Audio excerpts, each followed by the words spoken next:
Hello दोस्तों, आज की वीडियो में आप सभी को भारत के गवर्नर, गवर्नर जनरल और वायसराय के बारे में बताने वाला हूं।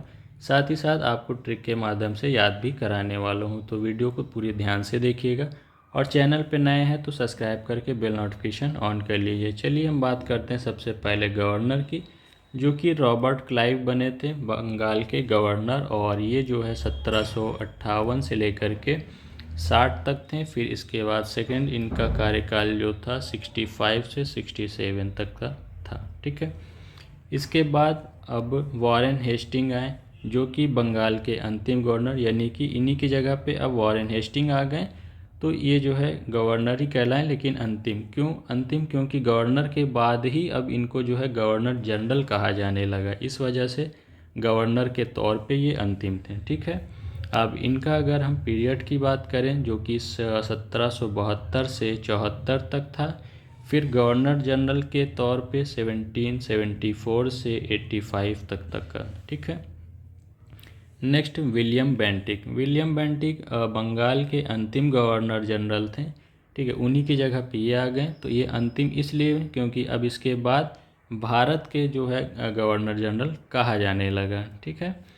और इनका अगर हम समय की बात करें 1800 सॉरी पेंटिक है, हाँ, तो इनका 1828 से 34 तक का था। फिर इसके बाद भारत के प्रथम गवर्नर जनरल के तौर पे 1834 से लेकर के 35 तक का था। ठीक है।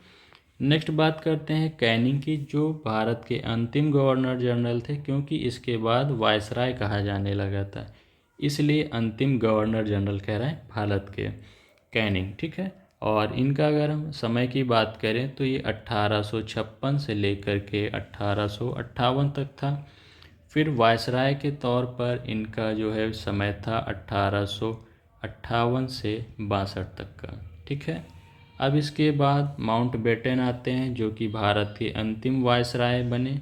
और इनका जो है समय था 1947 से लेकर के 1947 में ही थे, कुछ महीनों के लिए ही ये बनाए गए थे।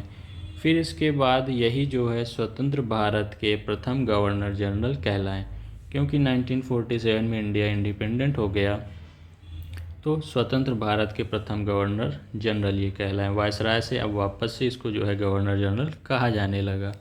और इसका समय मैंने बताया ही 1947 से 1948 तक का था। ठीक है। नेक्स्ट है सी राजगोपालाचारी, और ये जो है स्वतंत्र भारत के प्रथम व अंतिम भारतीय गवर्नर जनरल। अभी तक सभी क्या थे? इंग्लिश थे, यानी अंग्रेज थे। अब क्या है? स्वतंत्र भारत, मतलब स्वतंत्र तो हो ही गया इंडिया, अब ये भारत के व्यक्ति थे। ठीक है। यानी भारतीय गवर्नर जनरल कहलाएं, इसलिए प्रथम व अंतिम। इसके बाद ये पद ही, यानी वायसराय का गवर्नर जनरल वाला सिस्टम ही ख़त्म हो गया। ठीक है। इनका पीरियड 48 से 50 तक था, यानी 1950 तक का था। ठीक है। अब ये तो हमने याद कर लिया। अब इसको ट्रिक से कैसे याद करें देखेंगे। यहाँ पे क्लाइव है, हेस्टिंग है, बेंटिक है, कैनिंग है, इसके बाद माउंट बेटन है और राजगोपालाचारी है। ट्रिक है इसकी, लाइव है बेटी के मौसी। ठीक, माऊ को आप मौसी पढ़ लीजिएगा, यानी ऐसे अगर आप पढ़ेंगे, मौसी आप जान ही रहे होंगे, मम्मी की सिस्टर को कहते हैं ना।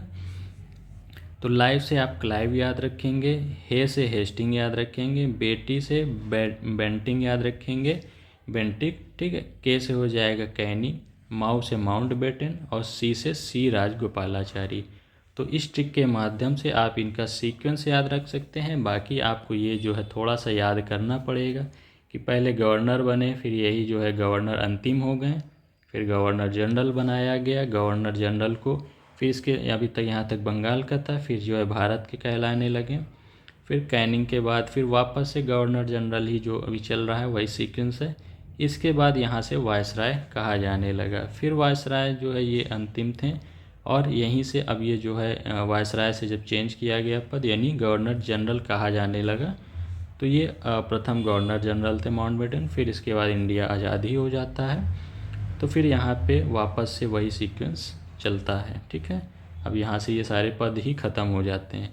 तो उम्मीद है आपको इस ट्रिक के माध्यम से याद हो गए होंगे, और वीडियो अच्छी लगी, ट्रिक अच्छी लगी है तो वीडियो को लाइक कीजिए, चैनल को सब्सक्राइब करके बेल नोटिफिकेशन ऑन कर लें। मिलते हैं नए वीडियो में। Thank you, bye.